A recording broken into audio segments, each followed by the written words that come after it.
Selamat pagi Bapak-Bapak, Ibu-ibu sekalian. Assalamualaikum warahmatullahi wabarakatuh. Selamat datang di seminar Developer Days dalam rangka Indonesian ICT Award. Dan hari ini kita akan ada 3 pembicara, 3 topik bahasan untuk yang seminar. Kenapa kita katakan sebagai seminar? Di sini kita ingin sharing dari apa yang dimiliki oleh para pembicara. Untuk hari ini ada 3 pembicara. Saya sendiri akan mengawali untuk yang pertama, topik yang pertama. Kemudian nanti ada Pak Diki Tarmizi setelah sholat Jumat, insya Allah. Terus kemudian dilanjutkan dengan dari Google. Baik, kita mulai. Assalamualaikum warahmatullahi wabarakatuh. Jadi untuk yang topik yang pertama di sini kami ingin membahas mengenai CMMI. CMMI di mana CMMI adalah merupakan sesuatu yang sudah banyak dikenal di kalangan software developer. Nah, kemudian sebelum itu saya ingin perkenalkan dari tim pembicara untuk sesi pagi hari ini.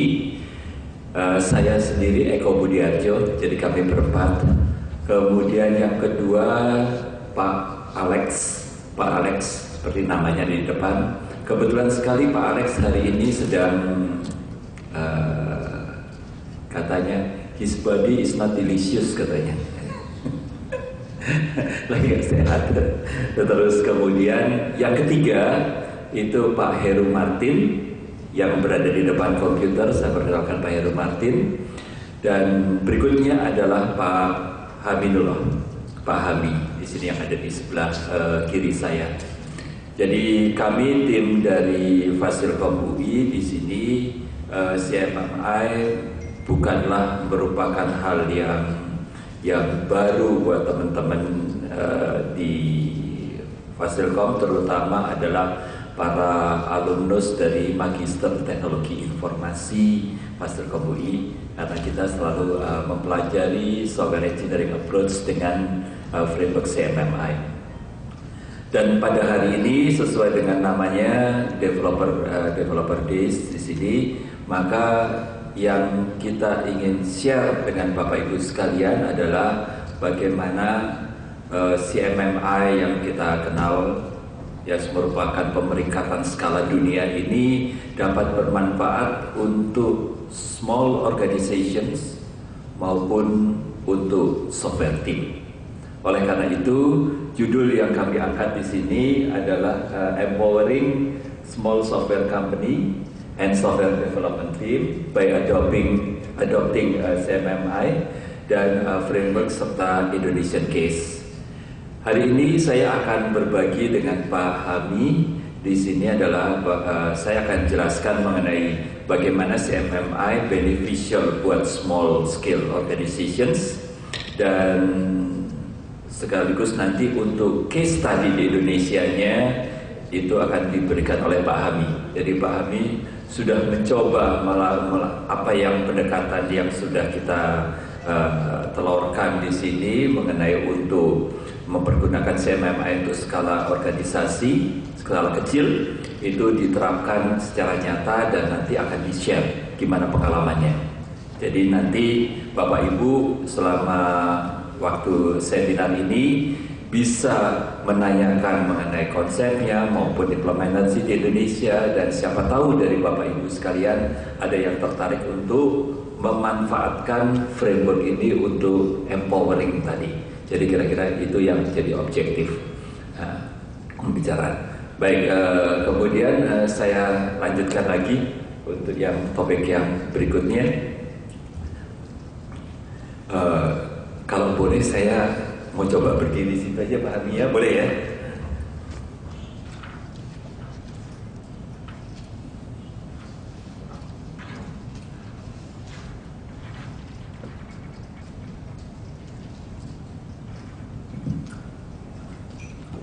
Baik, Bapak Ibu sekalian, ya. Saya rupanya mesti harus banyak belajar untuk duduk di podium ya. Lama-lama nggak betah juga rasanya, kok kurang akrab, kurang dekat gitu. Jadi izinkan saya untuk berjalan-jalan kayak gini, saya rasanya lebih nyaman untuk menjelaskan. Baik, jadi ini adalah timnya. Yang pertama adalah saya akan jelaskan ini. Apa yang akan kita bahas? Hari ini kita akan bahas topik satu adalah mengenai konsep dari software organization capability maturity model. Kemudian yang kedua kita akan bicara mengenai continuous representation. Jadi continuous ini yang cocok untuk dipergunakan untuk small scale organizations. Terus kemudian key success-nya adalah pemilihan daripada proses area, nanti kami akan perlihatkan. Terus kemudian berikutnya adalah bagaimana specific practice selection, itu kunci berikutnya. Kemudian case study. Nah, mengawali itu semua, saya akan mulai dengan sebuah slide ini. Slide ini kalau kita lihat, CMMI adalah merupakan standar internasional, standar dunia, dimulai dari di Amerika Serikat, di mana pada waktu itu di sana semua software organizations sebagai kontraktor daripada Department of Defense dan government Amerika itu harus mengikuti framework CMMI. Framework CMMI memiliki 5 level 1, 2, 3, 4, 5, itu yang disebut dengan model berjenjang stage. Dan tahun ini adalah mulai akhir tahun kemarin adalah tahun yang menggembirakan. Dari sekian lama mencoba, ternyata kenyataannya menggembirakan sekali karena ini adalah pada kali pertama. Ya, ini adalah kondisi. Jadi kalau ada kata sebuah company sebuah software organization sudah masuk, sudah memenuhi maturity level tertentu, sudah maturity level 3, maka akan terdaftar di Carnegie Mellon University di Software Engineering Institute. Ini ada appraisalnya. Jadi appraisalnya skala internasional.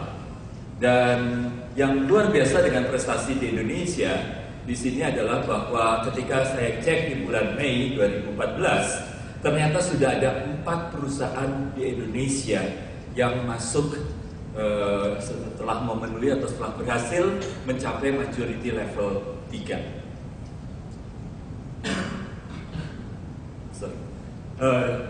Sebelum-sebelumnya itu hanya ada dua perusahaan patah tumbuh hilang berganti, hanya 2. Tapi kalau ada kata suatu saat nanti Bapak lihat di sini, ya, terus kemudian cari filternya, jangan Indonesia, cari negara lain, kita akan mengelus dada bahwa software company di tetangga-tetangga kita, di Malaysia, di Singapura, di Thailand, banyak sekali yang sudah memenuhi kriteria ini. Dan bisa dibayangkan menghadapi MEA, masyarakat ekonomi ASEAN, gitu ya, dimana kalau nanti kita software company di Indonesia mau mendapatkan pekerjaan di tempat lain, maka bahasanya hanya satu, CMMI, untuk mengatakan how good the quality of software company. Cuma satu, CMMI. Karena CMMI yang bisa. Nah, di sini kalau kita lihat, dan di sini 3 ini adalah company. Company maksudnya software company. PT Berlian Sistem Informasi ini adalah yang merupakan spin-off dari Mitsubishi. Ya. Terus Adins, Adicipta Inovasi Teknologi, ini sudah berhasil untuk, kan setiap kali itu 3 tahun, sudah berhasil ke 3 tahun berikutnya, luar biasa. Nah, terus kemudian Sigma Cipta di sini adalah Telkom Sigma sekarang.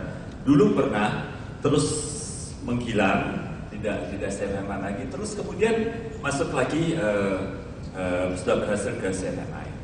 Kemudian yang mungkin yang berupa IT Department di sini adalah Allianz. Allianz kalau kita lihat menjadi level 3 IT Departmentnya. Dan dalam sejarah CMMI di Indonesia pernah satu organisasi yang berhasil mencapai maturity level 4, yaitu Bank Danamon IT. Tapi sayangnya setelah 3 tahun tidak muncul kembali di dalam daftar ini. Saya nggak tahu. Mudah-mudahan seperti Sigma pada waktu itu sampai level 3, terus kemudian hilang, kemudian masuk lagi jadinya. Nah, kalau kita lihat di sini, Satu hal yang kami juga dari Aspilogi, dari kegiatan developer case ini kan dimotori oleh Asosiasi Perusahaan Generasi Lunak, Perangkat Lunak Indonesia, Aspilogi. Kemudian di sana kita concern sekali masalah bagaimana meningkatkan capability. Salah satunya juga yang kita lakukan adalah coba mendiskusikan dengan Kementerian Perindustrian bagaimana untuk mengangkat ini sebagainya, karena ini adalah merupakan effort yang tidak kecil, effort yang signifikan baik dari segi persiapan, biaya, effort yang harus dikeluarkan dan sebagainya. Ya, mungkin Bapak Ibu juga ada yang berasal dari salah satu dari keempat perusahaan yang ada di sini. Ya. Nah, concern kami adalah bahwa ini adalah mereka yang sudah besar dan skala besar yang mampu. Bagaimana dengan small software organizations? Bagaimana agar supaya bisa memanfaatkan konsep framework ini? Sehingga tim kami dari Fasilkom UI, masuk Pak Heru, Pak Aminullah, segala macam, Pak Alex, kita mencoba untuk melakukan assessment, kajian, applied research, bagaimana ini bisa dilakukan. Dan alhamdulillah setelah lebih dari 10 tahun kita lakukan hal itu, maka kita sudah memiliki, bisa katakan bagaimana caranya sudah ketemu untuk organisasi. Nah, itu dia yang akan kita share dengan Bapak Ibu sekalian pada hari ini. Oke, jadi pertama saya sekilas, mungkin bagi yang sudah memahami mengenai CMMI ini sebagai review, bagi yang belum mungkin sebagai pengantar. Ya, jadi di dalam kita melakukan software development, baik small, medium, large organization pasti akan berkecimpung atau akan concern dengan 3 hal ini. Yaitu yang pertama adalah orang yang mengerjakan, karena kegiatan software development itu sangat tergantung kepada motivasi dari para developersnya. Ya, dari sini people. Terus kemudian yang kedua, people ini di dalam bekerja memerlukan 2 hal. Yang pertama adalah tools untuk melakukan development, untuk diagramming, untuk compiling dan sebagainya. Ya, terus kemudian yang berikutnya adalah diperlukan prosedur, metodologi, 3 hal ini. Tanpa 3 hal ini, yang dilakukan adalah pendekatan craftsmanship di dalam mengembangkan atau mendevelop aplikasi. Nah, kita lihat di sini untuk mencapai hal itu telah banyak dikembangkan, terutama dimotori oleh Software Engineering Institute di Carnegie Mellon University di Pittsburgh. Lahirlah sejumlah standar yang sudah muncul, mungkin pernah dikenal. Dulu dimulai dengan CMM for Software atau CMM Software, dimulai dari sana. Nah, terus kemudian berkembang lagi. Dalam perkembangannya ternyata sebuah software organization seringkali tidak hanya membuat software, tapi menghasilkan sebuah sistem yang turnkey. Ada hardware-nya, ada software-nya, sehingga kita tidak bisa bicara hanya software per se, software seperti produknya Microsoft dan lain-lainnya, tetapi menjadi sebuah sistem. Oleh karena itu dikatakan software intensive system. Jadi bisa yang purely software, dia purely hardware plus include di dalam software-nya. Sehingga akhirnya di dalam perkembangan dunia semua standar-standar ini disatukan menghasilkan apa yang disebut dengan capability maturity model integrations. Nah, perkembangan dari maturity model integration itu juga luar biasa. Pada hari ini, jadi saya kira mulai dari 2010, CMMI tidak hanya untuk dunia software atau software intensive system yang disebut dengan CMMI Dev, tetapi sudah berkembang CMM for Services, artinya untuk services organizations, ya. Kemudian ada CMI for Acquisitions, dan ini terus berkembang. Di 2010 yang versi terakhir adalah CMMI Dev versi 1.3. Kita akan fokus pembicaraan kita pada CMMI Dev versus 1.3. Jadi itu perkembangan standar di situ, standarnya dikenal oleh CMMI. Ya. Terus kemudian yang perlu kita lihat di sini, seringkali kita terjebak oleh satu hal, bahwa kalau bikin software mau bagus harus jago teknikalnya, jago desainnya, jago programmingnya, dan sebagainya. Seringkali masalahnya bukan di situ. Itu sudah wajib. Itu sudah namanya juga bikin software harus menguasai teknikal. Tetapi seringkali yang membuat gagal adalah bukan di teknikalnya, tetapi di managing the process. Oleh karena itu, premis yang dilakukan oleh Software Engineering Institute adalah bahwa ini merupakan industri framework, artinya sudah teruji. Kalau tidak teruji, maka tidak mungkin ada appraisal seluruh dunia mengikuti. Ya, Bapak bisa lihat di dalam linknya tadi.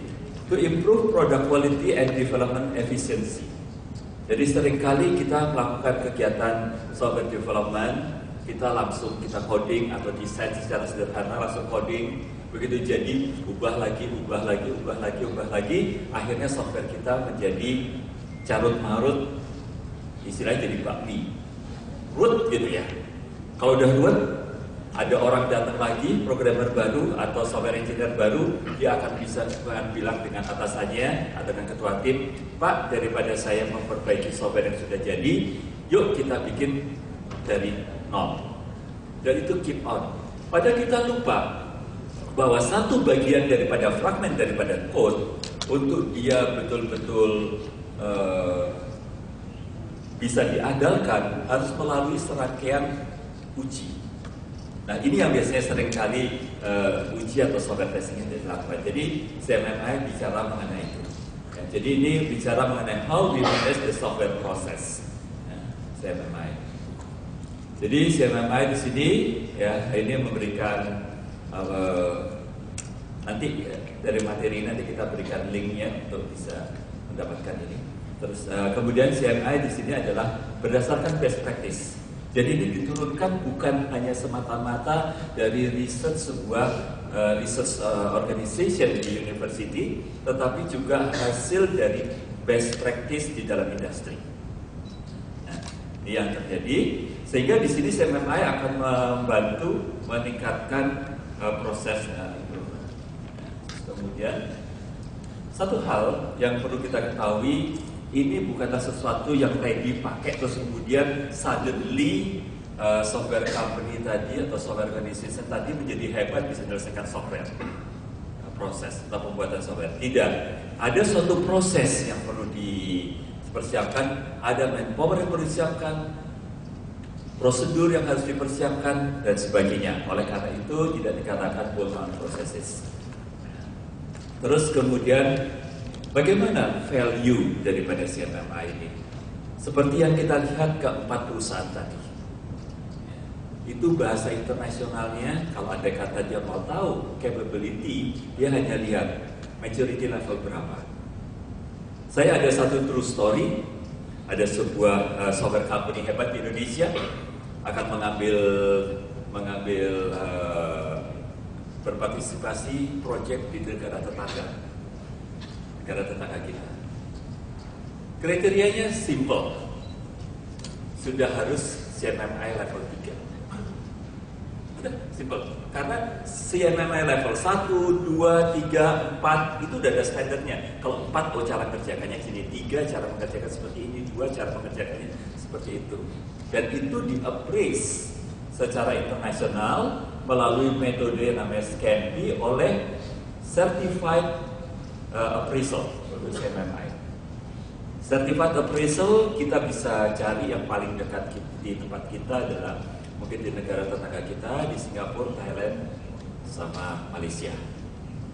Brunei belum ada, Indonesia belum ada. Mungkin salah satu di antara Bapak Ibu akan kompeten untuk melakukan itu berdurasi. Ini akan reduce cost di dalam development appraisal. Ya. Nah, 5 level tadi itu kalau yang disebut dengan berjenjang ikuti target tadi, ini 5 levelnya adalah ini. Jadi dimulai dengan initial, kemudian diperbaiki basic management process, requirement, kemudian project management, akhirnya bisa masuk ke maturity level 2. Kemudian bisa tingkat lagi terus dengan standar, dengan proses development yang standar masuk ke level 3. Level 4 mulai terukur, jadi software development seperti lain di dalam manufacturing bisa diukur standar kualitasnya, apakah mencapai ataukah tidak. Nah, itu bisa dilihat di sini. Dan yang terakhir adalah optimizing 5. Ini merupakan suatu effort yang perlu signifikan dilakukan untuk naik dari satu level ke level yang lain. Nah, Bapak lihat sekarang kalau dilihat sini, most likely di dalam software organizations by default itu level 1, cirinya sederhana. Dari sekian banyak proyek yang dikerjakan, ini rata-rata di sini miss the target. Tidak tepat waktu, tidak tepat biaya. Jadi di dalam software development itu sederhana. Yang ingin berkualitas, tepat waktu, tepat biaya, itu look simple. Kita semua tahu mengenai hal itu. Tapi gimana cara kita mencapai itu adalah sesuatu yang luar biasa yang harus dilakukan. Kalau dia berhasil, sehingga kalau di organisasi level 1, waduh Pak, maaf, minta extension waktu lagi, belum selesai, itu biasa. Kalau bisa tepat waktu, itu luar biasa. Selamat datang Pak Jarod, Pak Michael.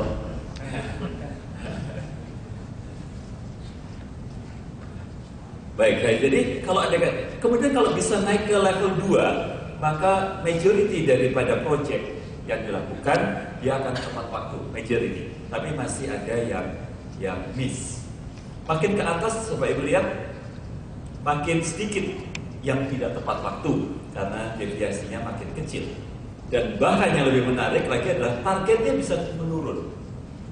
Sehingga software organizations yang berada di maturity level 5 dibandingkan dengan maturity level 2 untuk mengembangkan sebuah software, development cost-nya lebih murah, lebih kecil yang level 5. Tidak berarti bahwa harga jualnya yang level 5 lebih murah daripada yang level 2. Ada harga, ada kualitas. Tetapi yang terjadi adalah sehingga semua software organization akan berusaha untuk mencapai maturity level 5. Nah, sekarang itu tadi adalah yang model bertingkat, berjenjang, stage. Sekarang bagaimana kita bisa memanfaatkan untuk small organization maupun software small team? Adalah dengan mempergunakan pendekatan yang disebut dengan continuous representation. Ya, jadi kalau ada kata tadi bahwa untuk mencapai maturity level 5, setiap maturity level ada proses yang harus dikerjakan. Ibarat kita belajar karate, belajar judo, belajar pencak silat, pasti ada bertingkat. Mulai dari sabuk hijau ya, kuning dulu ya, paling kecil, paling rendah kuning, harus naik dan seterusnya. Putih itu masih maturity level 1 kalau di sini ya.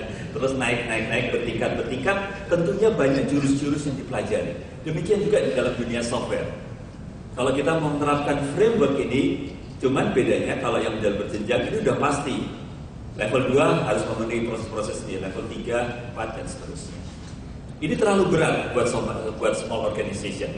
Kita bicara small organization berapa? Small team berapa? 5 orang, 10 orang. Ya. Bagaimana itu semuanya? Nah, kalau ada kata ini terlalu berat, sehingga kita bisa memanfaatkan pendekatannya adalah model continuous. Itu yang akan jadi titik tolak atau ini yang jadi fokus dari pembicaraan hari ini. Jadi setiap proses area tadi itu kita pilah-pilah lagi. Nah, gimana cara memilahnya? Nah, sehingga di sini kalau kita lihat capability level versus maturity level, kalau yang continuous kita ngikutin ini. Kalau yang ini yang seperti tadi Sigma Telkom, BSI, ya ngikutin yang model stage, itu stage-nya di sini. Level 3 berarti divide. Tetapi kalau kita lihat di sini, kalau yang dengan model stage, setiap proses area di sini dia dibagi atas beberapa capability level, mulai dari 0 sampai dengan 3. Nanti saya akan jelaskan bagaimana caranya kita memotong-motong, memilah-milah ini semua. Jadi sebetulnya kalau kita lihat dari situ, ini yang seperti OPM, OPP, segala macam, PMC, ini adalah di dalam CMMI disebut sebagai proses area. Jadi proses area itu berisikan set of best practice yang perlu dijalankan. Dan apa saja best practice-nya itu available, itu open, untuk semua siapa saja boleh memanfaatkan itu. Di situ ada jelas best practice-nya. Terus kemudian kalau kita lihat kalau model continuous, maka semua proses area ini dikelompokkan berdasarkan 4 kelompok. Sedangkan kalau model stage, kita membacanya ke sana, maka untuk mencapai manage, ini adalah proses area yang harus dicapai, dijalankan. Naik ke level 3, bukannya ini boleh ditinggalkan, tetapi ini ditambahkan. Jadi bertambah terus ke atas.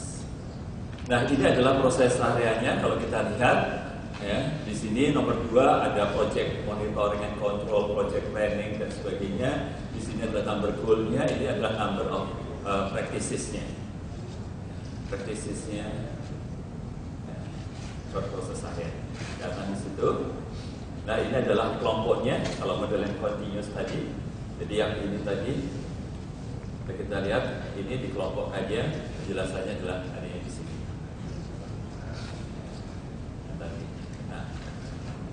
Terus kemudian kita bagi setiap proses area yang tadi, setiap proses area yang ini, misalnya contohnya adalah software project planning. Sebuah proses area ada sekian banyak practice, itu adalah practice yang perlu dijalankan. Kita pilih, sehingga kita kenal sini capability level 1, 2, dan 3 mulai dari nol. Nah, sekarang strukturnya bagaimana mengenai CMMI itu? CMMI sederhana strukturnya. Tadi kalau kita lihat di dalam di sini bahwa setiap maturity level terdiri atas sekian banyak proses area. Setiap proses area, kemudian dari setiap proses area ini nanti ada practice-nya. Strukturnya bagaimana sekarang? Kalau kita lihat strukturnya, strukturnya adalah seperti ini. Jadi setiap proses area itu memiliki specific goals dan generic goals. Generic goals akan sama untuk setiap proses area yang berada pada satu maturity level yang sama. Specific practice sangat sesuai dengan namanya, sangat spesifik. Setiap proses area memiliki specific practice.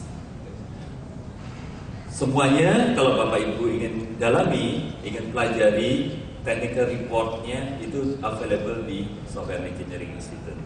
Nanti bagaimana Bapak Ibu sekalian nanti bisa mendapatkan kemudahan-kemudahan seperti itu, nanti di akhir kita akan buka sesi dengan Pak Charles Bianto sebagai Presiden dari SPI.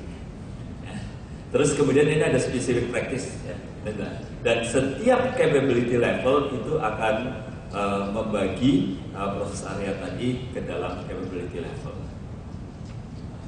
Ya, satu. Nah, di sini kalau kita lihat, maka ada model continuous dan model stage. Model stage biasanya diambil oleh medium and large organizations. Karena apa? Harus satu maturity level, harus ada sekian proses yang harus bisa diimplementasikan. Memang dalam pengalaman saya juga bertanya dengan beberapa perusahaan-perusahaan yang sudah berhasil mencapai maturity level 3 umumnya. Itu satu hal yang saya dapatkan feedback adalah karena mereka sudah ISO 9000 akan mempermudah untuk masuk ke sana, akan mempercepat. Karena apa? Budaya dan komitmen sudah terwujud, sudah ada. Itu akan merupakan percepatan. Ya. Sehingga tapi sekarang yang kita perlukan untuk empowering small organization adalah ini, offer the maximum flexibility dengan melakukan model continuous. Bagaimana caranya melakukan model continuous? Ini adalah key proses area selection. Kuncinya adalah memilih mana proses area yang akan dilakukan terlebih dahulu untuk software organizations tadi, yang atau software team tadi, yang semula. Pilih mana. Nah, cara memilih ini kuncinya. Mana yang paling cocok? Ibarat pilih baju, kita harus cermat memilih mana baju yang paling sesuai dengan tubuh kita. Oleh karena itu, key suksesnya di sini untuk penerapan di dalam small and medium organization, American Small adalah proses area selection. bagaimana melakukan proses area selection. Kalau kita lihat contoh di sini, ini adalah semua proses area yang harus dijalankan untuk sebuah software organization yang berada di maturity level 2. Nah, dan kita perlu bagi, pilah-pilah lagi. Setiap proses area memiliki beberapa capability level. Jadi kita bagi, kita susun kembali itu semua. Ya, kita susun, ini adalah cara menyusunnya. Terus kemudian saya langsung ke sini cara menyusunnya. Cara menyusunnya kita lihat di sini, kita bisa bagi atas 5 roadmap karena yang paling sukar adalah menyusun, menentukan proses area mana yang kita lakukan. Salah satu cara di mana case study yang akan disampaikan nanti oleh Pak Habibullah itu mengikuti Pak Habib, itu mengikuti salah satu daripada pemilihan proses area ini. Jadi karena ada sekian banyak maka harus dipilih. Kita bisa memilih salah satu dari kelima hal ini. Dari kelima ini mana yang paling fit in dengan problema yang dihadapi oleh organisasi kita. Ini adalah yang pertama adalah kalau kita milih project roadmap, kita menghadapi problem yang kita hadapi adalah masalah yang terbesar adalah di dalam controlling kepada project yang kita lakukan. Jadi seringkali fokusnya adalah proses, waduh, saya bikin software ini sukar untuk tepat waktu. Sudah jadi, ada lagi yang dirubah, ada lagi yang harus dirubah. Ya. Berarti ini masih ada kelemahan di dalam proses, ya, dalam proses memanage project. Kalau yang di nomor 2, oke, project fine, tapi project management udah jalan bagus semuanya, controlling. Tetapi sekarang untuk menghasilkan produk yang best fit dengan keperluan customer itu kok seringkali tidak pas ya. Tepat waktu, nah, tepat biaya, tetapi nggak pas dengan keinginan. Nah, itu biasanya problemnya adalah di sini. Nah, yang ketiga biasanya problemnya adalah di product integration roadmap. Ini sudah ada komponen-komponen daripada software, kok diintegrasikan kok sering nggak match. Ini yang problem utama yang dihadapi. Ya. Karena sekarang kan bikin software tidak semuanya start from scratch. Karena kita bisa mengambil sejumlah komponen-komponen, baik yang free maupun berbayar, kita bisa lakukan sehingga sekarang kita bisa akan membuat software yang lebih cepat. Yang berikutnya adalah proses, ini adalah di dalam proses, kemudian ini yang lebih advance lagi adalah mission capability. Nah, begitu kita tahu, kita analisa organisasi kita, tim kita, mana sih kelemahannya, mana yang paling cocok dari sekian roadmap, dipilih, ya, dipilih gitu ya. Nanti Pak Hamid akan jelaskan di dalam software sebuah software company yang kebetulan Pak Hamid pimpin juga, ya. Akhirnya setelah dianalisa Pak Hamid menemukan bahwa problemnya adalah yang lebih cocok adalah kepada produk roadmap. Nanti akan dipilih. Ya, Pak Hamid ya. Kemudian kalau kita sudah memilih, maka kita punya set of pilihan yang sudah bagus. Set of pilihan ini adalah merupakan hasil research beberapa para ahli, para praktisi.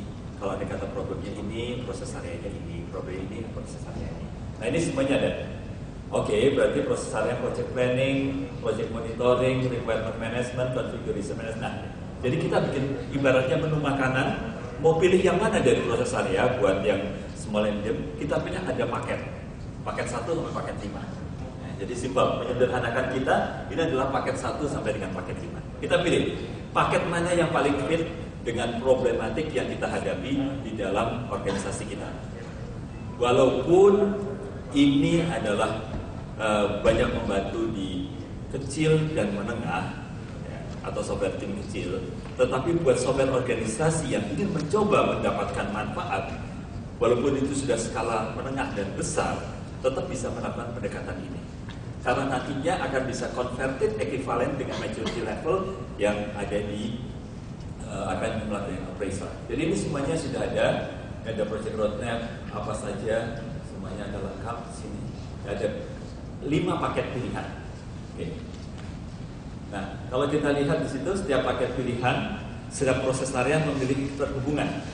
antara satu dengan yang lainnya. Saya akan masuk ke yang berikutnya. Nah, jadi yang berikutnya adalah specific practice di sini. Kalau dikata proses area sudah kita pilih, saran yang paling mudah pendekatan pertama adalah pilihlah satu paket dari 1 sampai 5. Walaupun kami sudah melakukan kajian, banyak cara yang bisa dilakukan, banyak referensi yang akan dilakukan nanti mungkin pada lain kesempatan kita sudah sampaikan. Untuk yang sekarang kita pilih satu paket saja, kemudian kita pilih proses selectionnya. Nah, kita pilih praktisnya. Tadi kita ikuti standar ini. Nah, ini adalah sebuah contoh. Sebuah contoh di dalam salah satu proses area, yaitu yang disebut dengan requirement management. Requirement, maka di situ requirement management ada specific goals, manage requirement, understand the requirement, obtain commitment to requirement, management requirement, dan seterusnya. Kalau ada kata kita lihat, ini semua sudah dalam berbentuk checklist. Jadi kita punya checklist. Checklist itu open, siapa aja boleh. Bapak Ibu juga bisa download technical reportnya dari Software Engineering Institute versi 1.3 10 November 2010. Itu ada yang latest, download itu. Ini semuanya ada lengkap. Tetapi kalau andai kata kita tidak tahu di mana bagian mana yang kita perlukan, penting juga Pak, 300 halaman misalnya di situ. Nah, justru ini adalah pointer untuk Bapak Ibu sekalian untuk masuk untuk memahami lengkapnya ada di sana. Ya. Jadi di sini ini saya ambil contoh satu saja proses area.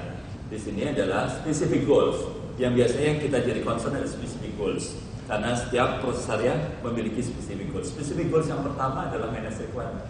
Itu jelas, understand requirement. Apa aja yang harus dilakukan? Obtain commitment requirement, apa saja, artefaknya apa saja, semuanya sudah ada di dalam bakuan CMMI. Jadi CMMI itu sudah merupakan sebuah bakuan lengkap. Yang menarik adalah it is open. Kita boleh pakai semua checklist itu. Yang harus bayar adalah cuman kalau ada kata kita ingin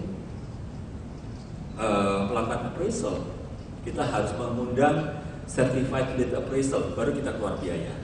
Tapi kalau kita ingin memasukkan untuk keperluan kita sendiri, kita pelajari sendiri, kita terapkan sendiri, bagus. Ya, itu bisa dimanfaatkan. Contohnya Pak Hami. Pak Hami berhasil dari itu pelajari semuanya, kemudian dari itu pilih, kemudian diterapkan sendiri di dalam software company, small scale software company yang punyanya Pak Hami dan kawan-kawan. Mungkin sekarang sudah bukan small kali ya. Ya Pak, sudah berkembang. Oke, itu semuanya ada di checklistnya. Kita bisa pakai. Nah, terus kemudian spesifik ini adalah contoh untuk project planning. Untuk project planning, spesifik goalsnya estimate scope dan ini adalah practice. Ibaratnya kalau ada kata kita belajar silat, ini adalah jurus-jurusnya. Ya, jadi kelompok daripada jurus-jurus tadi itu adalah proses area. Kita bayangkan itu saja. Jadi kalau kita mau perusahaan kita atau organisasi kita hebat, kita harus pelajari jurus-jurusnya. Cuman kelompok jurus mana yang akan kita terapkan terlebih dahulu? Di situ kuncinya. Di sini kita akan pelajari kunci tersebut. Ini adalah untuk project planning. Terus kemudian untuk project planning ada 2 spesifik. Jadi tidak harus spesifik goal itu bisa lebih dari 1. Di sini untuk project planning bisa lebih dari 2. Contohnya adalah sini, establish budget dan seterusnya. Ini ada yang ketiga. Ini adalah untuk project monitoring and control. Ya, di sini ada specific goal 1, misalnya monitor the project against the plan, monitor project planning parameter dan sebagainya. Kenapa kami berikan contoh requirement management dan project planning, project monitoring and control? Karena umumnya kelemahan daripada software company, software organization di dalam membuat software berkualitas sesuai dengan keinginan customer-customernya, tepat waktu, tepat biaya, biasanya permasalahan akan tujuan tersebut akan bisa tercapai dimulai dengan memperbaiki ketiga proses area. Terus kemudian, nah ini dia. Jadi setelah kita tahu proses area tadi, misalnya software requirement, kemudian kita tahu sejumlah specific practice, dibagi ke dalam capability level 1, 2, dan 3. Oleh karena itu, kalau organisasi saya ingin mencapai capability level 1 untuk requirement management, maka saya harus mengerjakan ini. Jadi susun petanya. Susun petanya, kita bisa tahu, kita harus jalankan understanding requirement. Jadi dengan demikian, maka di dalam kita memanage organisasi kita tuh sudah punya panduan yang jelas apa yang harus dilakukan dan sebagainya. Sehingga kita bisa fokus kepada creativity, technical matters di dalam software development tadi.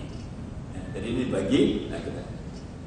Nah, setelah dibagi seperti ini, jadi nanti semua proses area yang kita pilih. Jadi langkah pertama tadi adalah pilih paketnya. Dari paket itu ada sekian banyak proses area. Dari setiap proses area dibikin petanya seperti ini. Petanya itu sudah ada, tinggal kita lihat. Dilihat lagi petanya. Kemudian kita susun sesuai dengan kemampuan kita. Mana yang akan dicapai. Ibaratnya kalau kita ingin mencapai maturity level 2 atau maturity level 3, kita bisa mengerjakannya mencicil. Dicicil sedikit demi sedikit, tapi setiap kali kita mencicil ada manfaat yang bisa diperoleh. Kalau organisasi sudah skala menengah dan besar, biasanya langsung jumping, semua langsung dilakukan secara serempak ini semua. Tapi kalau untuk small, kita bertahap. Ini adalah cara pentahapannya. Jadi dengan demikian maka CMMI akan beneficial tidak hanya buat medium and large organization, tetapi juga untuk small organization, small team.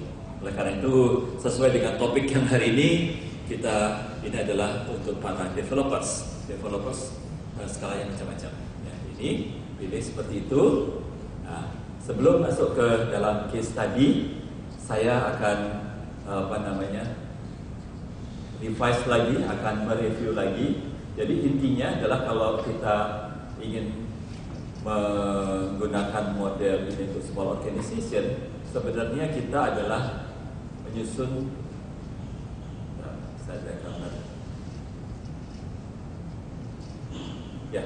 kita sebetulnya membuat perencanaan untuk menerapkan semua jurus-jurus silat kita tadi. Kita adalah menyusun apa yang disebut dengan capability profile. Jadi capability profile. Oke, misalnya saya mau fokus kepada 3 yang di atas. Oke, 3 yang di atas. Fokus yang pertama project planning saja dulu. Oke, project planning. Fokus project planning saya untuk mencapai maturity capability level 1 dari project planning. Dan dilakukan. Oleh karena itu, dari set semua proses area kita pilih untuk mempermudah memilih, kita pilih paket dapat, kita pilih, kita lihat praktisnya, kita susun prioritasnya mana yang akan dijalankan terlebih dahulu. Bagaimana cara menjalankannya terlebih dahulu, itu tentunya sesuai dengan strategi organisasi masing-masing. Jadi ibarat manajemen kan istiadat, ya. Jadi pemilihan ini ada. Nah, kemudian satu hal lagi yang ingin saya sampaikan juga di sini, kalau kita lihat dalam specific practice sebelum ke pahami.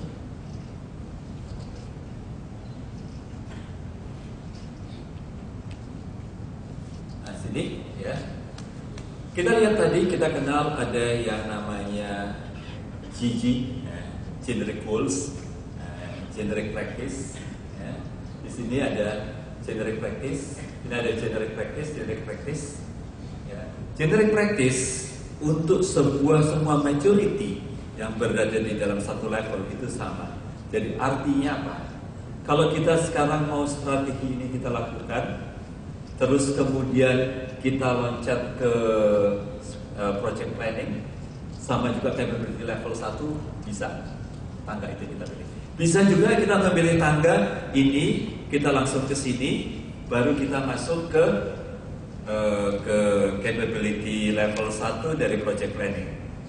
Kalau capability level 1 dari project planning sudah kita bisa lakukan, otomatis kita langsung masuk ke capability level 2, karena capability level 2 dari proses area yang kita lakukan terlebih dahulu sudah berhasil kita terapkan.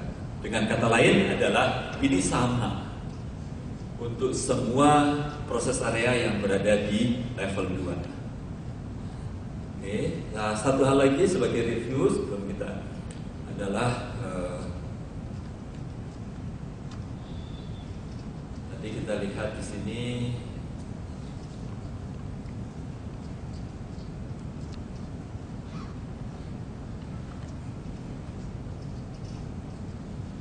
Ada satu lagi yang kita lihat, the whole process area. Nah ini ada the whole process area, ini tadi pilihannya. Nah, ini. Jadi kalau kita memfokus ke sini, semua proses area yang berada di satu level itu generic practice-nya sama. Cuman kalau kita memilih paket-paket tadi, kan ada paket-paket yang kita pilih untuk yang di ada yang proses di level 2, ada yang proses di level 3. Oke, jadi itu adalah penjelasan bagian pertama dari semuanya. Sebelum kita masuk ke Pak Habib mengenai case study-nya, mungkin kita buka dulu. Kalau Anda kata ada pertanyaan terkait dengan CMMI-nya, silakan. Kalau ada pertanyaan, silakan Bapak Ibu sekalian. Belum? Oke. Kalau belum, kita akan lanjutkan ke yang berikutnya, yaitu ke Pak Hami. Kita akan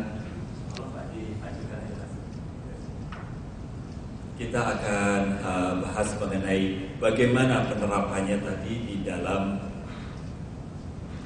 sebuah organisasi. Ya, silakan Pak Hami. Assalamualaikum warahmatullahi wabarakatuh. Nama saya Hamidullah.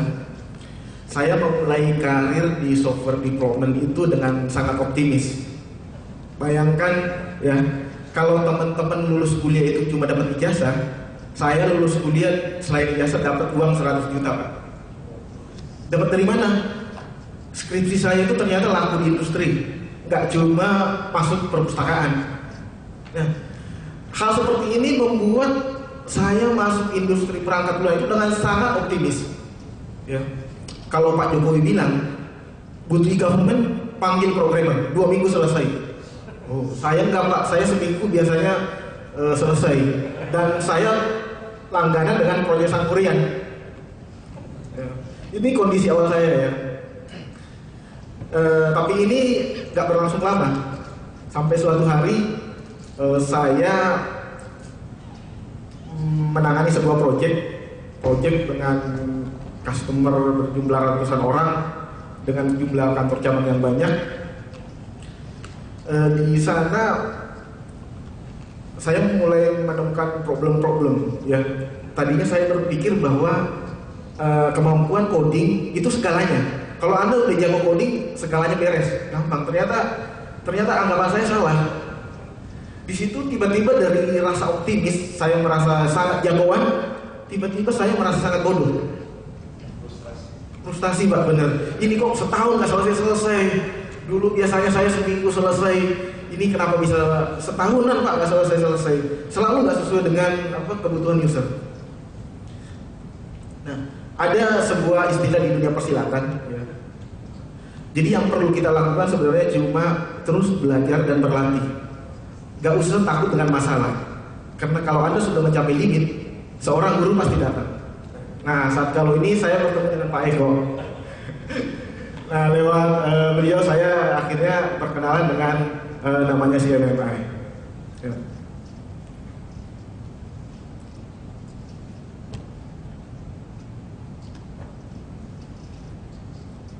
Nah, ini latar belakangnya. Jadi ternyata anggapan saya selama ini bahwa software development itu hanya sekedar kemampuan coding, ternyata salah besar.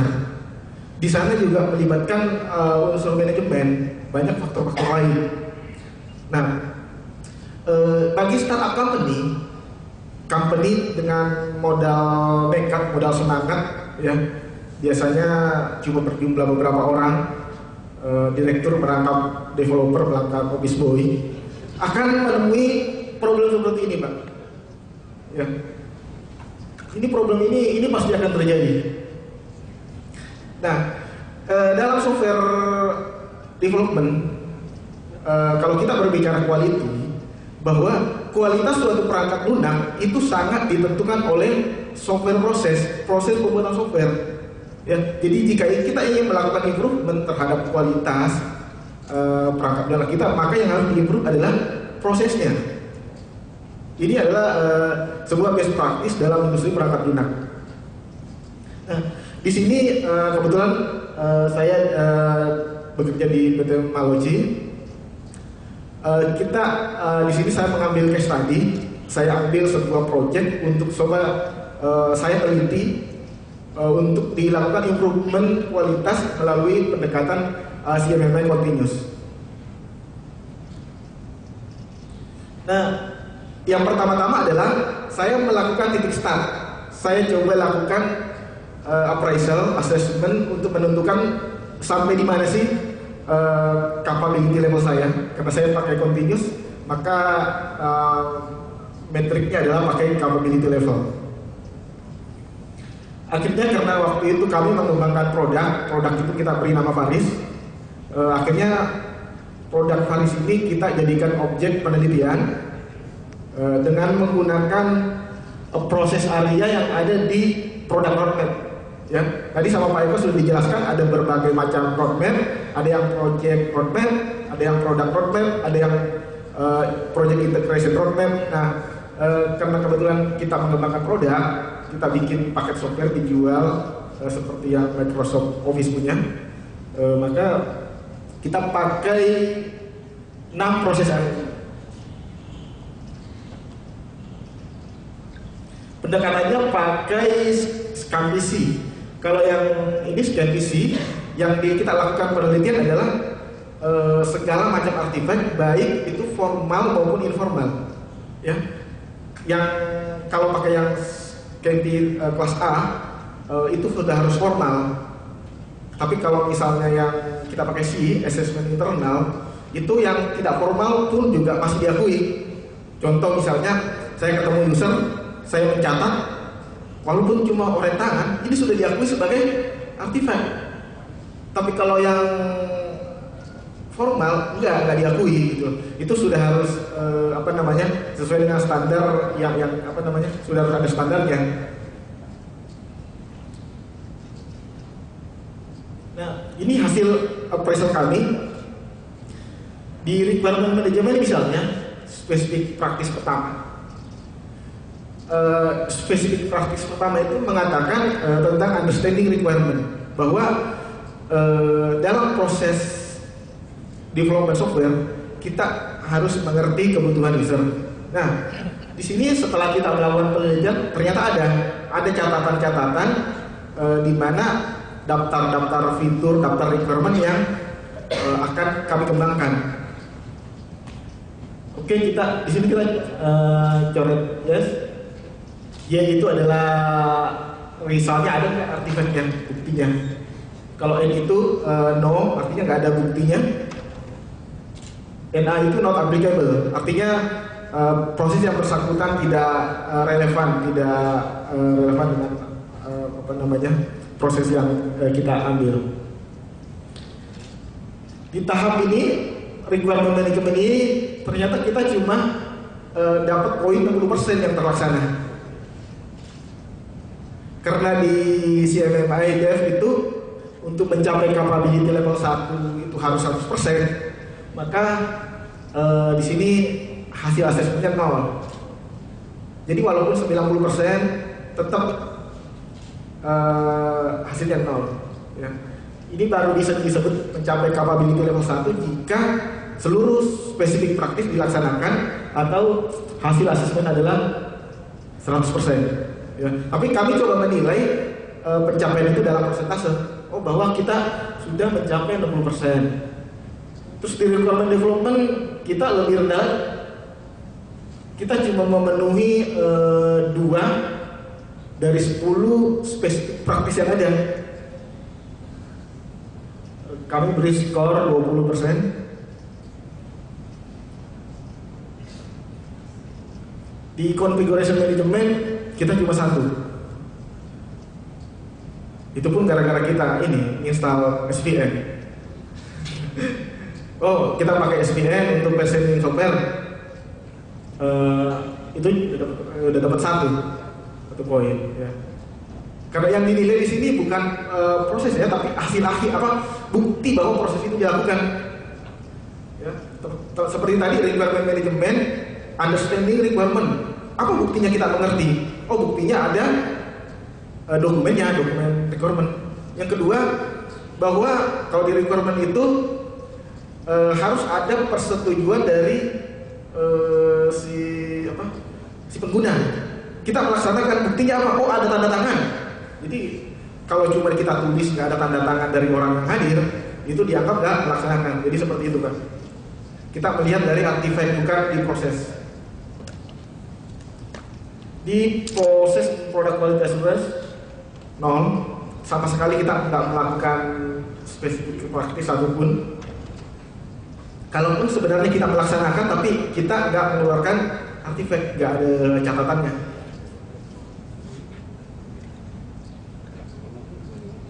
Ini hasil appraisal kita yang selanjutnya. Ini technical solution ada 1, dapat skor 25%. Terus verification kita ada 3, 65%. Nah, dari total 42 spesifik praktis yang harus dilaksanakan untuk produk roadmap, itu kita menemukan bahwa kita cuma melaksanakan 12, 30 itu tidak terlaksana. Jadi posisi kami seperti itu. Nah, ini capability profile. Kalau yang tadi hasil appraisal itu kita transform ke capability profile. Profile kami itu semuanya di level 0, sabuk putih semua. Ya. Dari 0 itu sabuk putih. Sebenarnya sih tanpa asesmen pun kami udah tahu sebenarnya kami itu masih sabuk putih. Tapi untuk mendapatkan hasil yang detail, mana yang sudah 60%, mana yang masih 0, mana yang 40, kami lakukan asesmen tadi. Untuk melakukan asesmen sebenarnya gampang ya. Itu banyak template yang seperti Pak Eko bilang tadi, ataupun kita pakai cara sendiri. Kalau saya kemarin menyusun cara sendiri untuk melakukan asesmen. Nah, capability profile ini capability gap-nya. Jadi jika targetnya adalah semua level 1, ini ternyata semuanya kurang, Pak.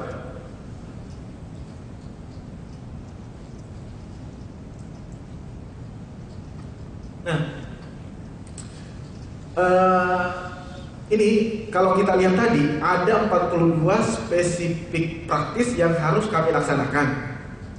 Dengan perusahaan yang cuma modal semangat, dengan resource SDM dan keuangan yang terbatas, jika kami harus melakukan 42 spesifik praktis, itu sepertinya sesuatu yang susah buat kami. Pikiran kami lebih banyak yang startup pikirkan kan gimana dapat project. Gimana mau memikirkan kualitas kalau dananya aja nggak ada. Akhirnya kami memilih bermain efektif. Ya. Kita perlu suatu strategi bagaimana mengcover 6 spesifik 6 proses area itu dengan sekali jalan. Sama seperti saya misalnya punya 2 peluru, saya akan menembak burung sebanyak 10. Gimana cara menembak maksimal? Saya harus pakai suatu teknik agar kalaupun saya cuma punya 2 peluru itu bisa kena 6 misalnya. Syukur-syukur semuanya. Ya. Akhirnya apa? Kita membuat strategi berdasarkan metode ini. Pertama-tama kita lakukan root cause analysis. Jadi masih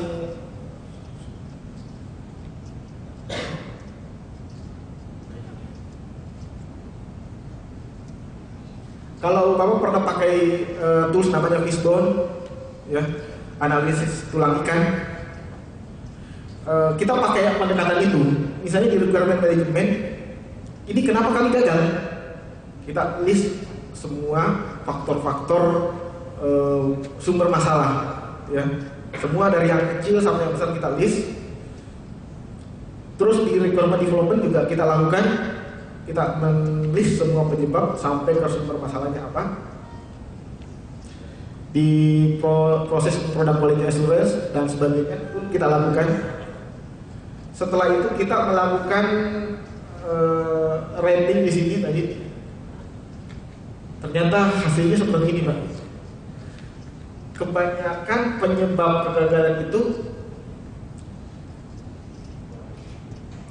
disebabkan kita nggak punya prosedur untuk melaksanakan spesifik praktis tadi. Ya. Di perusahaan kami memang nggak banyak pakai prosedur, ya SOP sih sebenarnya ini. Yang kedua, SDM terbatas. Dengan terbatasnya SDM, kita sering abai terhadap hal-hal yang kecil yang sebenarnya dibutuhkan oleh spesifik praktis tadi yang ada di CMMI. Yang ketiga, dokumentasi buruk. Biasanya dokumentasi kami ala kadarnya. Yang dulu yang kami sebut dokumentasi adalah user guide. Masih seperti itu pemahaman. Ternyata SDM juga kurang mendapat training, kurang disiplin, praktek informal, metode kurang mendukung, fitur alat bantu tidak mendukung. Ya, ini yang kami dapat dari Fishbone Analysis. Lalu bagaimana yang harus kami improvement? Kami menggunakan pendekatan namanya Pareto. Ya. Hukum Pareto mengatakan ini sebenarnya adalah hukum di bisnis ekonomi ya. Ini seperti ini. 80% kekayaan orang Jakarta, orang Indonesia hanya dikuasai oleh 20% orang. Itu teori Pareto dan sudah sangat valid. Mungkin kalau kita coba lihat 80% kekayaan Indonesia ini hanya dinikmati oleh 20% penduduknya. Seperti itu. Kita pakai pendekatan ini di analisis ini. Dari sekian sumber masalah, harusnya 80% masalah itu disebabkan oleh hanya 20% sumber masalah. Jadi kita nggak perlu mengatasi seluruh 8 ini. Kita hanya perlu beberapa. Nah, hasilnya seperti ini, Pak. Ternyata yang 80% itu adalah ini prosedur tidak mencakup ini bisa apa? Ini masuk nih, sorry. Ini yang di atas ini bisa kita alihkan sebenarnya.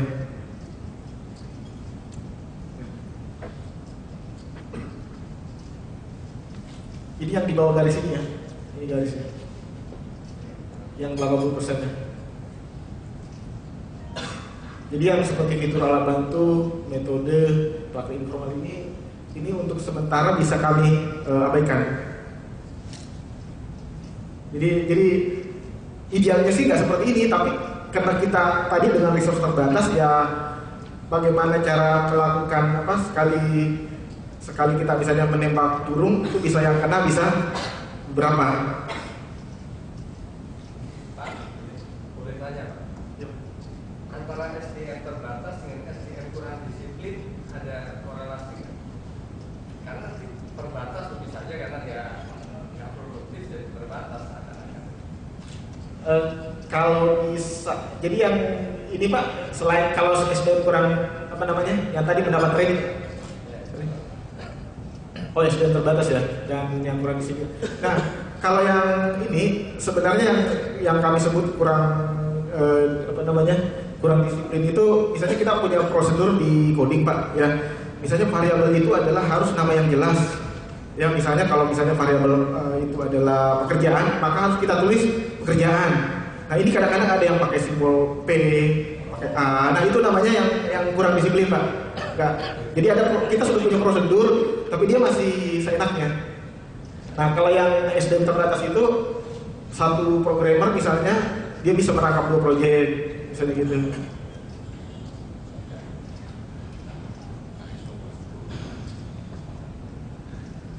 Nah, dari situ kita tadi dari sini grafik ini baru kita melakukan strategi. Apa yang harus kami improve? Ya sebenarnya sih gampangannya kalau prosedur tidak mencakup ya dibuat mencakup jadinya seperti itu. Kalau SDM terbatas dibuat agar SDM cukup, ya. Jadi yang pertama adalah buat SOP. Yang kedua adalah SDM yang kita coba penuhi. Yang ketiga adalah gap pengetahuan ini kita lakukan training. Dan yang terakhir kita improve documentation. Ya. Jadi kalau sebelumnya kita itu masih ala kadarnya, dokumentasi ala kadarnya, sekarang Pak kita meeting aja tuh harus ada meeting, walaupun meeting internal ya. Jadi kita bikin kalau internal salah satu harus bikin meeting, semua problem-problem dicatat, rekomendasi-rekomendasi dicatat, terus kalau misalnya kita melakukan user requirement itu harus wajib minta tanda tangan misalnya ya. Jadi si anggota yang ikut di situ di forum itu semuanya harus tanda tangan gitu. Gak sekedar ngomong-ngomong terus begitu besoknya kita klarifikasi lagi, kan Bapak yang minta itu, enggak saya nggak pernah ngomong. Nah itu kita sudah harus minta tanda tangan mereka. Jadi kalaupun ada masalah di kemudian hari, kita selalu punya bukti. Nah ini contoh sampel kita Pak dokumentasi sekarang ya. Ini kita proyek di Departemen Keuangan. Ini kita ada kayak di sini lembar pengesahan, mereka harus ada tanda tangan segala. Ya, ini salah satu artefak Pak. Kita ada namanya dokumen analisis dan spesifikasi. Ini biasanya lama nih Pak, dari awal-awal user kita kumpulkan. Kita coba gali kebutuhan mereka, dan setelah mereka yakin dengan apa yang mereka butuhkan, kita minta tanda tangan dari mereka. Ini juga kita sudah bikin dokumen rancangan tingkat tinggi, yang nggak sekedar programmer itu berpikir terus coding langsung. Kita mulai transform dari requirement ke rancangan tingkat tinggi. Terus ada juga rancangan yang lebih rinci. Ini dokumen rilis aplikasi. Ya. Dan ini hanya sebagian kecil, masih banyak sebenarnya dokumen yang lain. Ya, ada ada dokumen rencana implementasi, ada kalau misalnya ada namanya test plan, ya rencana pengujian pun kita buat, terus hasil pengujian juga kita buat. Ini yang formal ya, ini adalah artefak formal. Yang informal itu seperti tadi catatan minutes of meeting, absen dan sebagainya.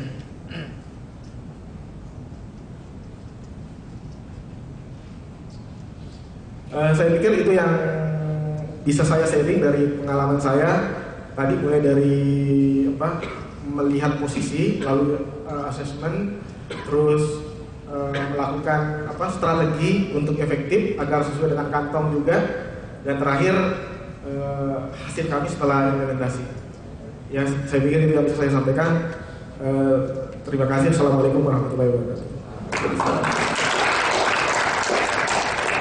Ya, Bapak Ibu sekalian, silakan Pak Hani. Silakan Pak, kalau pertanyaan baik terkait dari konsep maupun contoh penerapan Pak Charles Pianter. Terus mungkin Bapak tadi udah menyampaikan, teman saya klarifikasi. Yang sering juga dihadapi adalah requirement itu nggak bisa dipegang, kan? Apa bergerak gitu. Nah, sementara selalu case-nya itu adalah si user merasa kalau saya bilang A, itu dia berasumsi si kita sebagai developers tahu menerjemahkan A itu apa. Tapi kan seringkali karena pemahaman industri, pemahaman bisnisnya berbeda, itu berubah. Nah, gap seperti itu tertangkap juga nggak dengan proses kita ini? Terima kasih Pak Jarod. Kami sebetulnya secara default itu mengadopsi banyak metodologi ya. Untuk requirement management misalnya kita banyak mengadopsi dari RUB. Jadi kita misalnya untuk requirement itu kita pakai metode use case, itu pendekatan yang umum. Tapi biasanya ini kita pakai buat institusi atau customer yang memang sudah mengerti apa yang mereka buat. RKS-nya itu komplit misalnya, seperti itu. Nah, ada juga yang mereka sendiri nggak tahu apa yang mereka buat. Nah, untuk yang seperti ini kita melakukan biasanya pakai prototyping ya. Jadi user itu pengen seperti apa, kita langsung bikin mock-up. Misalnya tampilkan 3, Bapak yang maunya seperti apa sih? Yang pertama, kedua, atau ketiga. Nanti misalnya dia pilih 1, baru kita lebih detailkan lagi. Saya pikir kalau customer yang seperti ini nggak jelas ininya apa, kita gunakan itu tadi, prototyping itu lebih pas kalau menurut saya. Nanti belakangan baru kita dokumentasikan lagi Pak setelah jelas. Dan memang kadang-kadang Pak, kita pernah menghadapi pernah ikut lelang. Ketika kita ditunjuk sebagai pemenang, kita disuruh tanda tangan. Kamu harus siap untuk mengerjakan apa saja. Saya belum kepikiran nih, tapi nanti kalau tiba-tiba ternyata atasan saya minta ini ya, kalau Anda harus siap. Kalau misalnya Anda nggak siap, saya nggak mau tanda tangan. Ya akhirnya Pak kita siap. Ya oke, kita siap deh.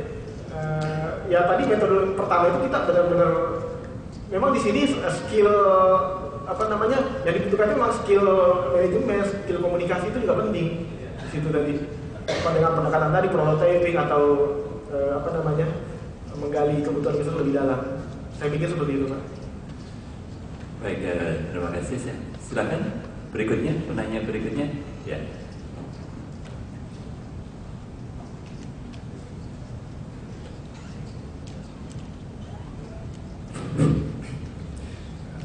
Terima kasih atas kesempatannya. Selain solusi-solusi yang dipaparkan setelah membuat listing problem yang setelah tadi diperlihatkan profil ternyata masih di level 0 semua, setelah disusun list problemnya, persentasenya yang paling besar sampai yang paling kecil.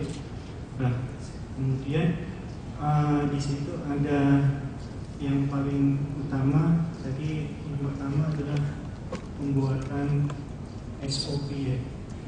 Nah, kalau saya sih mau berani konsepnya setelah pembuatan SOP yang internal itu, yang jadi tantangan selanjutnya bagi sebuah small organization yang baru startup seperti itu, biasanya ini komitmennya masih naik turun gitu. Setelah membuat SOP bareng-bareng, tapi ternyata kemudian hari motivasinya turun dan akhirnya problemnya semakin jadi. Jadi yang setelah kita bikin peraturan sendiri, tapi kita tidak komit juga atas apa yang kita setuju bersama seperti itu biasanya. Nah, yang jadi pertanyaan saya, apakah ada tips khusus dari Bapak yang mungkin udah punya pengalaman nih banyak tentang building dari nol startup company yang seperti itu untuk masalah yang di bagian komitmen seperti itu? Terima kasih.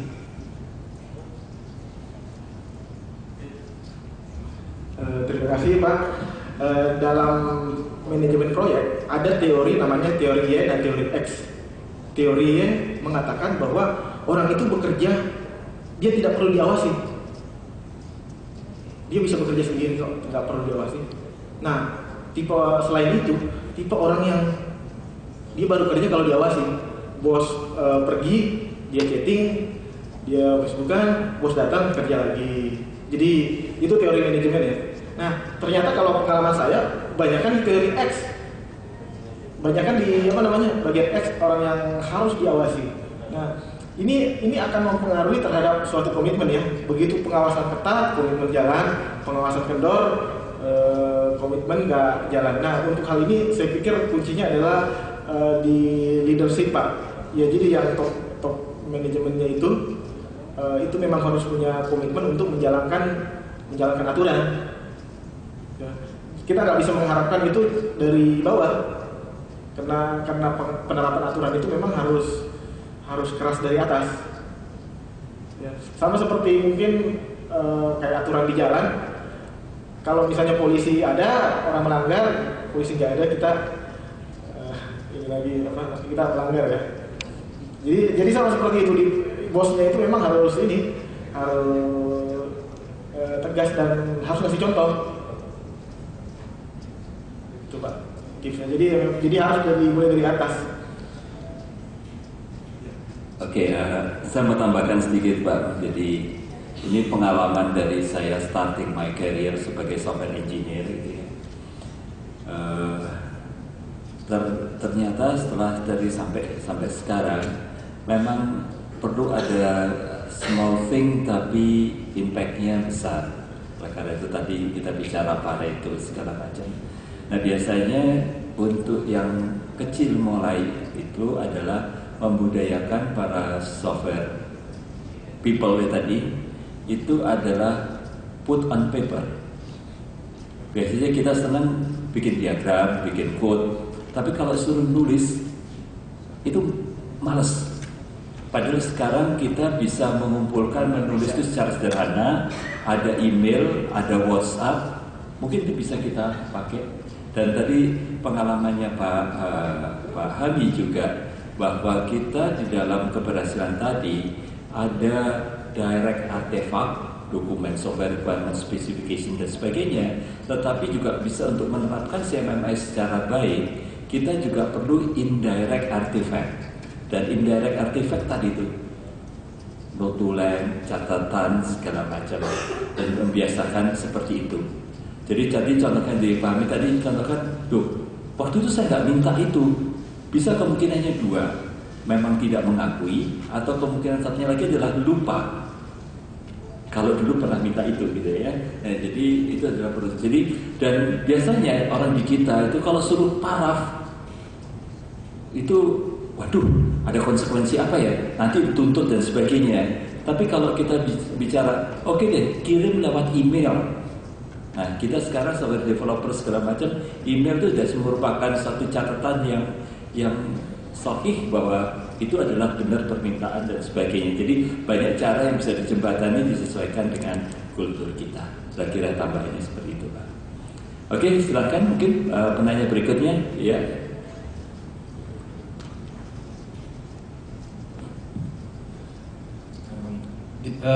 Untuk yang CMMI sendiri kan itu sudah ada formalisasi Pak ya, jadi sudah ada dokumen teknisnya yang lengkap gitu Pak ya untuk dedikasi download. Cuman yang saya pengen tahu itu kalau misalkan sesuai dengan tema ini untuk CMMI yang untuk small company gitu, itu sudah ada formalisasinya baku gitu Pak, jadi udah ada dokumennya. Jadi semacam intisarinya dari yang gede itu apa aja step-step yang harus dilakukan oleh small company supaya bisa dia comply ke CMMI itu seperti itu. Iya, sudah ada belum Pak?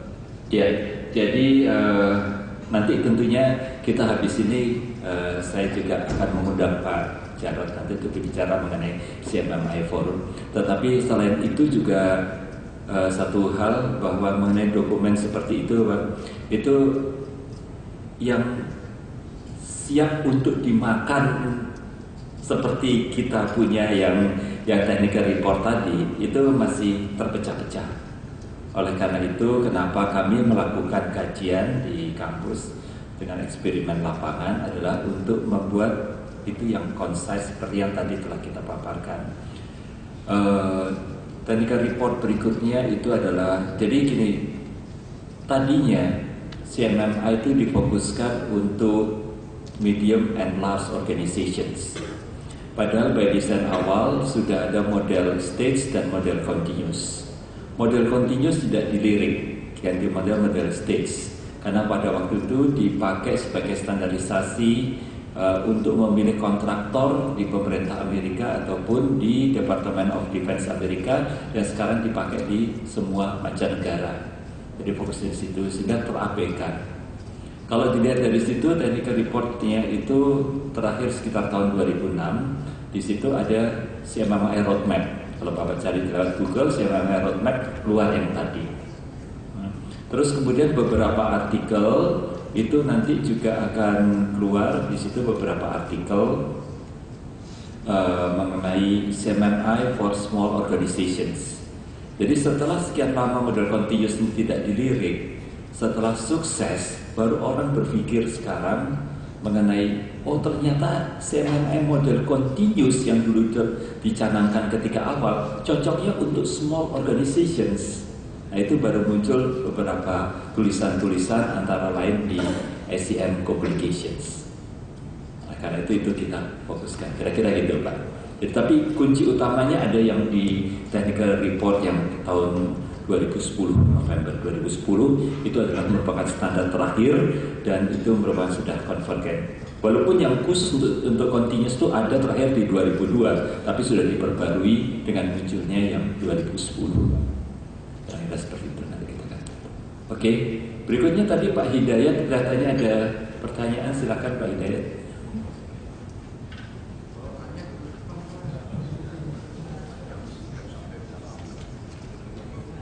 Terima kasih. Ini bagus sekali karena yang satu merepresent education akademisi dan yang satu orang lapangan seperti saya. Jadi apakah pernah ada feedback dari apa yang Bapak tadi lakukan dan ciptakan, karena CMMI mahalnya juga tadi, kemudian dibuatkan kiat-kiat yang seperti Bapak sudah lakukan. Pernah nggak Pak Eko kemudian meminta kami ini yang dari praktisi-praktisi ini untuk memasukkan informasi itu kepada Anda dan kemudian dianalisa dan kemudian dibentuk satu sistem yang pemerak dan bagus di Indonesia. Jangan seperti yang lalu itu karena niatnya memang mau buat licensing, dari licensing sudah berduit gitu. Itu saya kira salah itu. Jadi karena salah biasanya ya tidak lanjut intinya. Apalagi ini nanti zaman kabinet baru ini, hal-hal yang baik dan benar itu mungkin yang berkembang, yang kurang baik, kurang benar akan mati berguguran. Jadi kalau kita bisa membentuk satu sistem sehingga dengan demikian bisa diterapkan di industri software kita, maka kita akan bisa mendapatkan satu konsep yang Indonesia, apalagi kemudiannya melalang buana, disusun dan dikembangkan oleh Universitas Indonesia oleh Pak Eko gitu. Tapi masukannya dari kami ini yang sudah berjuang cukup lama di bidang IT. Ya, nah kita kalau perang bersaing dengan produk luar negeri, karena di perhotelan jelas tinggal saya atau dia gitu kan. Kalau dia 3 kali harganya dari saya, itu kan celaka saja. Mestinya saya harus lebih mahal dari dia, tapi tetap lakunya saya. Gitu. Nah, itu belum bisa tercapai. Satu hal lagi adalah tadi banyak pertanyaan, customer itu mintanya ini besok itu. Ya. Oleh karenanya saya selalu kalau punya customer, nasihatnya jadilah si customer itu. Jadi pada waktu menyusun analisa dan desain itu, sampai si customernya bilang, loh, kok tahu gitu bagaimana? Loh, enggak, saya harus mempelajari bisnis Anda sehingga saya tahu kebutuhan Anda itu apa sebenarnya. Jadi satu sistem rumah sakit atau hotel itu saya yang bikin. Pertama kali saya mengatakan kepada mereka, I think you need a logistic system. Hotelnya marah. Emangnya saya itu taksi militer you anggap sebagai logistik? This is just a purchase order purchasing. No. Where do you get your marketplace purchasing? From the department. Who is your department? Kitchen. Terus saya tanya, dan bagian administrasi itu form kertas cetakan itu ada dari mana? Oh, ada juga. Kemudian baru bahwa sebenarnya yang disebut dengan pembelian stok barang dan sebagainya itu merupakan satu life cycle tersendiri. Oleh karenanya ada yang namanya logistik system. Dan kemudian saya buatkan itu. Hari ini kalau Anda menghadapi hotel-hotel, mereka mulai tanya, ada tak logistik sistemnya? So you have to create that. Nah, ini barangkali nasihatnya kepada yang lebih muda, karena saya udah rambut putih, umur udah lebih dari Pak Opa. Jadi you have to put yourself into your customer's requirement. Sampai dia bilang, udah enggak usah ini, wah terlalu mendalam ini, nanti saja. Karena juga kalau demikian loh, besar sekali sistemnya, nggak selesai-selesai. Kalau dia mau semua, you bilang ini buatnya 5 tahun. Wah, saya sudah tidak menjabat nanti Pak. Oke, kalau you mau ini aja dulu, ya, ini setahun selesai. Ditambah ini kira-kira 1,5 tahun deh gitu. You negotiate, you tell them what to do. Kita yang ngerti, dia yang nggak ngerti. Nah itu saya selalu lakukan. Itulah sebabnya maka sistem kita dibandingkan sistem yang lain rasanya lebih komplit. Tapi juga ada negatifnya. Punyamu itu kok terlalu komplit, complicated kan. Nah untuk itu ada kiatnya lagi bagaimana supaya ini nggak mau nggak apa-apa, ini nggak mau nggak apa-apa, masih ada di dalam sistem itu, tapi tidak dipakai sama dia. Ya, kita buat supaya nggak bisa dipakai. Gitu. Pada suatu hari dia butuh, bayarnya lebih mahal daripada order yang pertama. Terima kasih. Oke, terima kasih Opa Hidayat. Jadi kalau soal pengalaman, saya sama Pak Hidayat punya cerita tersendiri. Karena ketika saya baru selesai S1, saya coba jadi entrepreneur, membuat sebuah software. Saya nggak bisa jual, yang bisa menjualkan Pak Hidayat. Jadi dengan pengalaman. Jadi yang tadi telah disampaikan itu sangat valid. Tadi dari Pak Hidayat ada pertanyaan, ada saran buat kita semua. Mungkin saya akan address yang pertanyaan Pak.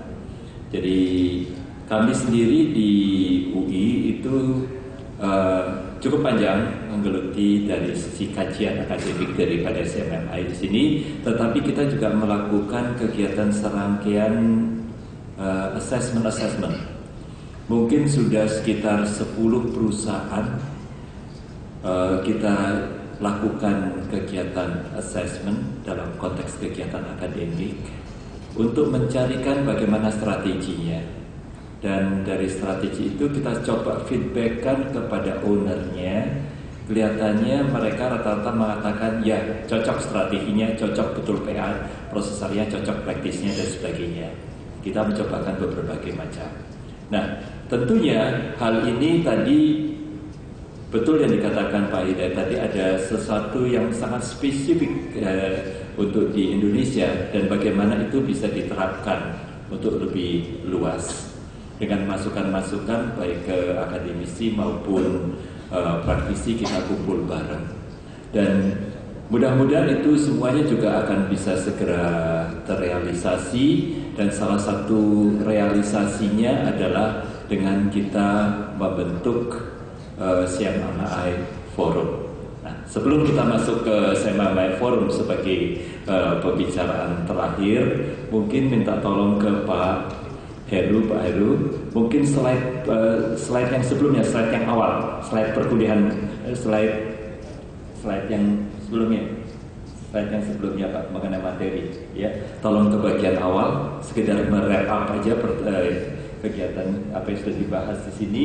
Jadi apa yang telah kita bahas, jadi izinkan saya merap up bagian dari paparan konsep, framework maupun case study, bahwa sebetulnya CMMI ini adalah bukan hanya untuk menengah dan atas. Ya. Menengah dan atas, kalau kita lihat ini adalah contoh menengah atas. Mungkin lebih baik large scale organizations mendapatkan benefit banyak di sini. Tetapi bagi small, berbagai macam cara sudah kita coba, antara lain membuat standar CMMI Indonesia nggak jalan. Ya to some extent nggak jalan. Itu sudah pernah dilakukan beberapa waktu yang lalu tetapi yang sekarang kita coba lihat bagaimana CMMI ini beneficial untuk perusahaan yang memang skala tengah dan besar maupun buat skala kecil. Yang skala kecil adalah dengan apa yang tadi gambaran awalnya adalah yang telah kita sampaikan.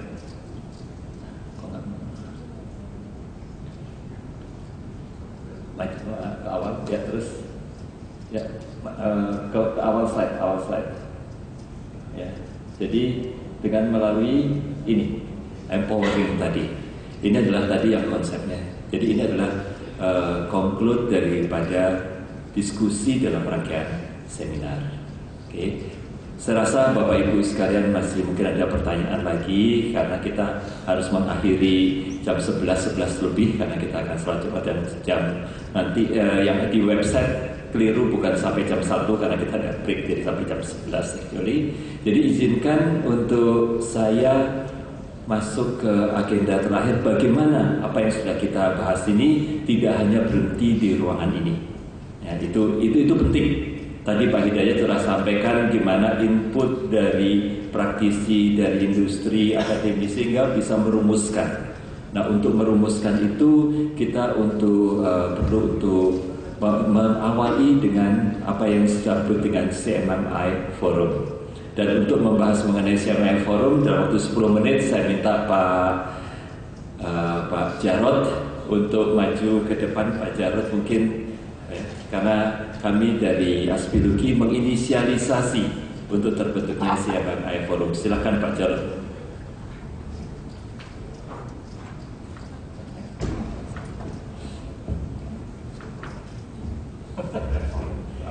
Baik, sekilas latar belakang, saya dulu menjalankan perusahaan PT Sigma Cipta Caraka, itu salah satu yang pertama memperoleh CMMI level 3. Kalau terkenalnya dulu nama Balicam gitu ya. Nah, dalam perjalanan tersebut biaya sertifikasi itu mahal sekali ya. Bukan sertifikasi saja, sebelum sertifikasi itu ada konsultan yang harus mereview, membenarkan membereskan prosedur-prosedur kita. Nah, yang kami lihat itu adalah bahwa ini sangat penting, terutama untuk Indonesia. Orang Indonesia ini sukanya sistem kebut semalam. Kalau bikin software itu ditunggu sampai deadline baru dikerjain gitu ya. Itu kayak alami begitu. Kami pernah menjalankan sebuah proyek untuk World Bank. World Bank ini kan dari Amerika ngasih pekerjaannya. Setiap hari itu stres, berantem terus. Karena apa? Setiap minggu dia cek prosedur, dia cek milestone-nya belum kejadian, terlambat, delay dan seterusnya. Tapi dia heran, setiap deadline-nya tercapai, produk kita selesai. Sampai suatu saat dia ke Jakarta. Di Jakarta dia ngeliat, oh pantesan kalian bekerjanya cara begitu. Saya lihat Jakarta ini trafiknya luar biasa rumit, tapi kok jarang kecelakaan katanya. Tapi itu bukan alasan ya. Maksudnya kami dari asosiasi itu inginnya kalau bisa semua pengembang software itu memiliki sebuah standar prosedur operasi yang kaku. Karena kami juga dapat komplain dari pengguna jasa pengembang software ini di daerah-daerah, itu produknya udah diimplement ditinggal pergi atau kualitasnya tidak sesuai dengan apa yang diharapkan, dan itu berlangsung terus. Nah, persoalannya adalah CMMI ini sebetulnya secara metodologi maupun itu bisa dipakai secara bebas ya Pak ya. Kalau tujuannya untuk membenahi organisasi internal kita sendiri, sebetulnya kita bisa menggunakan itu. Tapi seringkali kita perlu sertifikasi biar orang percaya. Kalau nggak ada sertifikasi, orang mana? Wah, saya ragu-ragu nih memberikan kepada Anda walaupun Anda mengaku sudah tier 3 gitu. Tapi sertifikasi sendiri relatif mahal, minimum kalau nggak salah 300 juta, bisa sampai lebih kalau ada pembenaran. Dulu pernah dengan debat Kementerian Perindustrian kita menggagas sebuah versi Indonesia namanya KIPI. KIPI itu singkatan dari Kematangan Industri Perangkat Lunak Indonesia. Tapi kalau terjemahan bebas dari CMM. Kalau terlalu formal juga akhirnya sulit berjalan. Karena apa? Badan Standarisasi Nasional menganggap prosedurnya tidak sesuai dan sebagainya. Jadi kami akhirnya berbincang dengan para software developers yang sudah menerima CMMI seperti Athens, terus Krakatau ya, itu kan. Ada beberapa. Nah, kita berniat untuk mengembangkan sebuah forum apa? Forum CMMI. Sambil seperti Pak Hidayat katakan tadi, mengembangkan sebuah mekanisme ataupun kesepakatan bagaimana supaya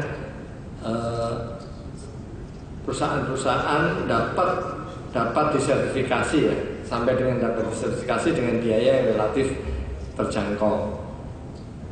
Karena saya bicara juga dengan Kemenkominfo, mereka sekarang ini atau kedepannya ingin menyebarkan sebuah prosedur supaya yang boleh mengerjakan pekerjaan-pekerjaan ke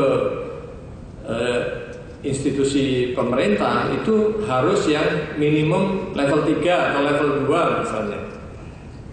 Nah kalau itu diterapkan belum kita sendiri nggak siap kan jadi kesulitan.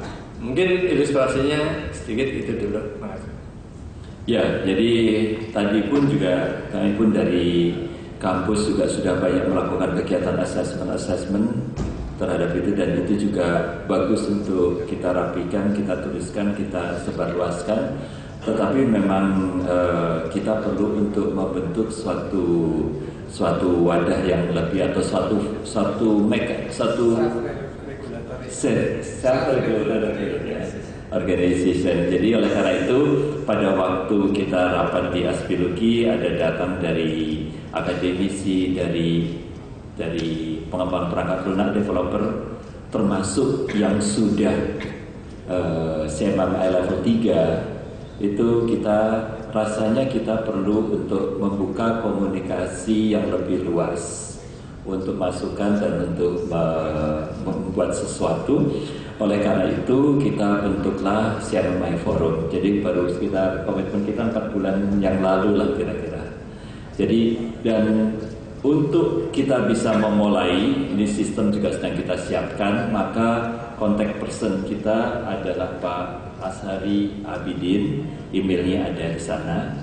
Bagi hadirin sekalian yang tertarik untuk bergabung di dalam milis CMMI Forum, silahkan sampaikan. Bagi yang mungkin dan yang lainnya lagi, Bapak Ibu yang hadir yang sudah mengisi daftar hadir di depan, tolong mungkin emailnya lebih dipastikan emailnya tertulis secara terang agar supaya nanti bisa diberikan masukan atau bergabung atau ditawarkan untuk bergabung ke dalam forum ini. Jadi kegiatan daripada forum ini tentunya dimulai dengan komunikasi, terus kemudian yang realnya itu adalah kita ingin coba untuk tuliskan best practice tadi, baik dari sisi kajian akademik maupun dari praktek di lapangan, sehingga bisa lebih banyak lagi software company, software organizations yang menerapkan CMMI secara parsial untuk kepentingan organisasi itu. Sehingga dengan demikian nanti pada saatnya untuk secara formal ikut appraisal, adanya aturan-aturan seperti tadi, atau keinginan untuk masuk ke masyarakat ekonomi ASEAN, di mana kalau tadi setelah saya sampaikan tadi dilihat dari slide-nya tadi itu sudah kelihatan. Kalau kita lihat di Singapura ada berapa company? Kita most likely susah untuk kalau kita bicara keluar batas negara apabila memang kita belum mengadopsi pendekatan seperti ini, karena standarnya adalah ini yang dipakai di dunia khususnya untuk bidang software. Jadi kita akan mulai seperti itu, sehingga pada waktu itu kita ya Pak Jarod, kita mulai yang cair dulu lah.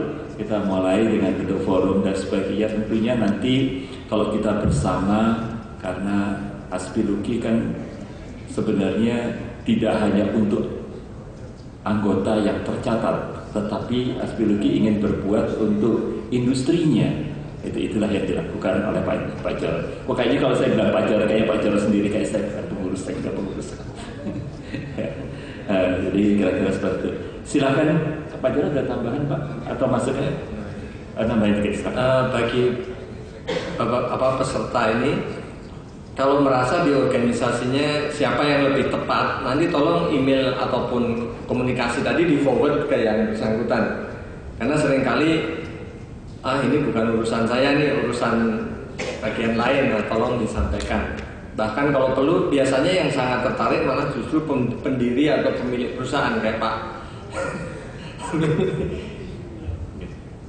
Iya, kalau saya lihat memang pengalaman saya tanya beberapa software company, biasanya kan di dalam kegiatan software itu kan penting sekali komitmen daripada. Nah, komitmen itu dimulai biasanya dari atas. Atas bisa pimpinan tertingginya atau yang punya, dan biasanya lebih galak yang punya. Ya.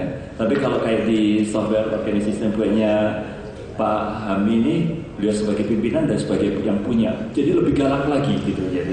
Jadi akhirnya bisa diterapkan, nggak sekedar wacana. Oke. Waktu terus bergulir, mungkin ada masukan dari Bapak Ibu sekalian mengenai CMMI Forum. Silakan. Kalau tidak ada, izinkan kita tutup ya Pak Jarod ya. Jadi kita tutup topik pertama seminar Developer Days pada hari ini dengan topik CMMI. Mudah-mudahan diskusi ini tidak hanya berhenti di sini. Kita perlu terus berkembang untuk kebaikan software organisasi di Indonesia. Oke. Bisikan dari Pak Jarod, makan siang juga sudah tersedia, tempat mudah-mudahan ya, tempat sholat Jumat juga tersedia. Oh sudah, katanya Pak Michael. Oke. Dengan mengucap alhamdulillahirrahmanirrahim, kita tutup pertemuan kita. Mudah-mudahan ini bermanfaat. Wassalamualaikum warahmatullahi wabarakatuh.